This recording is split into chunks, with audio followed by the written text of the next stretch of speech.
বিল্লাহি মিনাশ শাইতানির রাজিম বিসমিল্লাহির রহমানির রহিম। আমার বন্ধুবর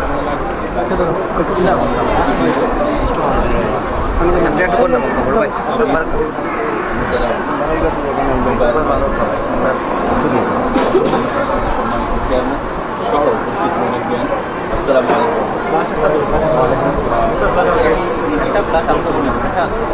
ওকে, আমরা আসার পরে প্রায় আরো 2.5 ঘন্টা জার্নি করে আমি শুধুমাত্র আমার বন্ধুবার রমিজ সাহেবের অনুরোধ রক্ষার্থে এবং আপনাদের সঙ্গে দেখা হবে এই সুযোগটুকু নেওয়ার জন্য আমি এসেছি। আল্লাহ রাব্বুল আলামিন আমাদেরকে এখানে একত্রিত হওয়ার সুযোগ দিলেন, এই জন্য মাবুদের দরবারে শুকরিয়া আদায় করছি, আলহামদুলিল্লাহ। আসলে বিবাহ অনুষ্ঠান অত্যন্ত আনন্দের অনুষ্ঠান। আমার ভাই উপজেলা চেয়ারম্যান মহোদয় যেটা বললেন যে যে জীবনের সূচনা হলো, আমরা আল্লাহ রাব্বুল আলামিনের দোয়া করি আল্লাহ যেন তাদের জীবনটাকে বরকতপূর্ণ করেন। তাদের ভেতরে মা ফাতেমা হযরত আলীর মধ্যে যে ভালোবাসা ছিল, যে মহব্বত ছিল, তাদের সংসার জীবন যেমন ছিল তাদের সংসার জীবন আল্লাহ রাব্বুল আলামিন তেমন করে দেন। আর তাদের দ্বারা আল্লাহ রাব্বুল আলামিন যেন দ্বীনের খাদেম হিসেবে নেককার সন্তান আল্লাহ দুনিয়াতে নিয়ে আসেন, আমরা সে দোয়া করি। আমার ভাই একটা ছোট্ট কথা বলেছেন যে আসলে আপনাদের সকলেরই, আমার আপনাকে কেন্দ্র করে আপনাদের সকলেই একটা আবেগ, আপনাদের ভালোবাসা তাকে কেন্দ্র করে আছে। এবং এই কথা সত্য যে আল্লাহ রাব্বুল আলামিনের দয়া এবং আপনাদের ভালোবাসা এবং দোয়ার কারণে তিনি আলহামদুলিল্লাহ সুস্থ আছেন। আমি গত পরশুদিন গত জুমার দিনে আমি, আমার মা, আমার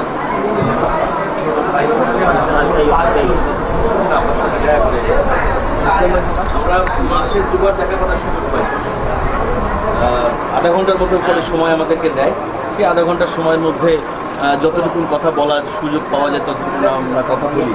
আপনারা বিশ্বাস করেন, আল্লাহ সাক্ষী, এই 1/2 ঘন্টার মধ্যে অন্তত 20টা মিনিট থাকে সংগঠন, বাংলাদেশ ইসলামী আন্দোলনের ভবিষ্যৎ এবং নেতৃবৃন্দের বর্তমান অবস্থা, আন্দোলনের করণীয় ইত্যাদি বিষয় সম্পর্কে দিক নির্দেশনা থাকে। তিনি তার ব্যক্তিগত, তার পরিবার, তার সন্তান অথবা তিনি নিজে বিন্দু পরিমাণ তিনি এই বিষয়গুলি নিয়ে দুশ্চিন্তাগ্রস্ত নন।